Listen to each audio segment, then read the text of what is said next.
Hindi po siya naging madali. Lahat po ng struggles nandito. But sinabi ng Romans 8:28, and we know that in all things, God works for good. And those who love Him, who have been called according to His purpose. So, ang ganda po kasi siya yung nakakaalam eh.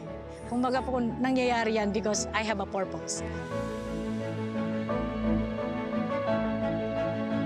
Ako po si Rhea Leo Campo, 41 years old, nagtatrabaho bilang Food and Service Manager dito sa Calgary.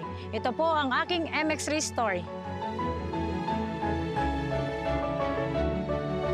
Hi, Rhea! Thank you so much for this time. Salamat sa pagpapaunlak sa amin na magkaroon ng conversation with you. Kumusta ka naman dito? Okay naman po, mabuti naman po. Welcome, Miss Venus, here in Calgary. Hopefully you enjoy this sunny day of Calgary. Ang ganda. Salamat sa Diyos at napakaganda ng weather. Dahil hindi sa lahat ng oras ay may ganito tayo kagandang weather, no? Rhea, pwede mo ba kaming kwentuhan ng buhay mo? Kumusta naman ang pang-araw-araw dito? Ang buhay po dito sa Canada, especially Calgary, is like, di po siya easy, pero masaya po siya. Especially if you have a family now here. Before kasi mag-isa lang, but now, happy naman po because of I have my siblings and nephew and niece dito sa Calgary. Sinong nauna dito? Ako po yung Kayo ang nauna at kayo rin ang nagdala sa kanila dito. I'm staying here for 12 years already. By the grace of God. Nung nakarating ka dito, pag-usapan natin, ano ba yung mga struggles na pinagdaanan mo? And ano yung lesson na natutunan mo out of those struggles? So, for the first time that I came here, akala ko kasi madali. I'm scared kasi hindi naman ako ganun kagaling mag-English. We know just basic English. My first job po kasi is bartender. And then, naglinis ako ng mga bahay na hindi ko ginagawa. Pero pagdating po ng 2016, that's the time na nawalan po ako ng papel. Yun po, yung mga struggle na yun. And then, yun yung time na talagang walang-wala po ako ng time na yun. Pero, thanks God, na-surpass ko po yun because of Him. Trust na po kasi ako sa Kanya nung nilet go ko na po lahat. So yung pag-a-apply po ng PR, hindi din po talaga siya madali. Pero thanks God naman po meron yung mga taong hindi pa rin ako iniwan. Tapos after po ng PR, kinuha ko yung mga pamangkin ko, another struggle, financially and then physically, mentally. But thanks God pa din po na si Lord pa rin yung nag-provide for us, even though I have 3 jobs. Yung 3 jobs na yun, it's like matutulog ka na madaling araw, 2:00 na madaling araw, and then gigising ka, 6 a.m., you need to work again.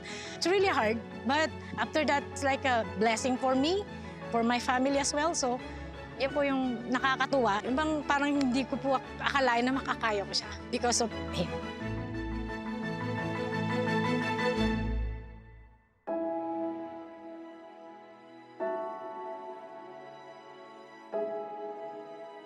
Sa trabaho mo dito sa Calgary ngayon, ano yung masasabi mo na mga challenges sa ginagawa mong?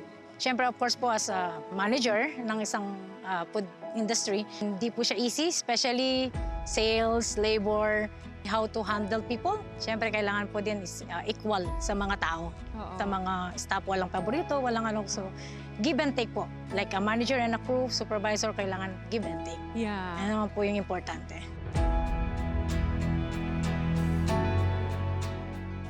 Pag-usapan natin ang journey mo with MX3. Paano mo ba nakilala ang MX3 at anong nakikita mong epekto nun sa pangangatawan mo?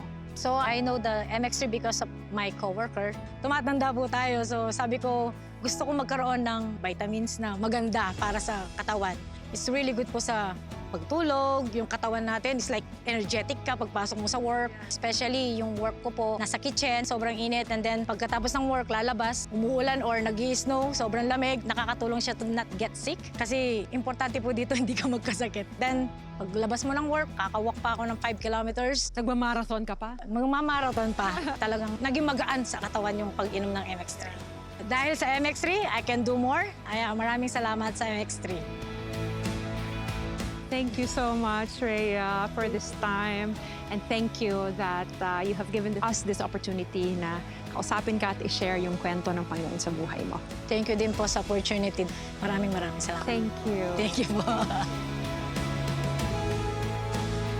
MX3, ang global supplement para sa global Pinoy.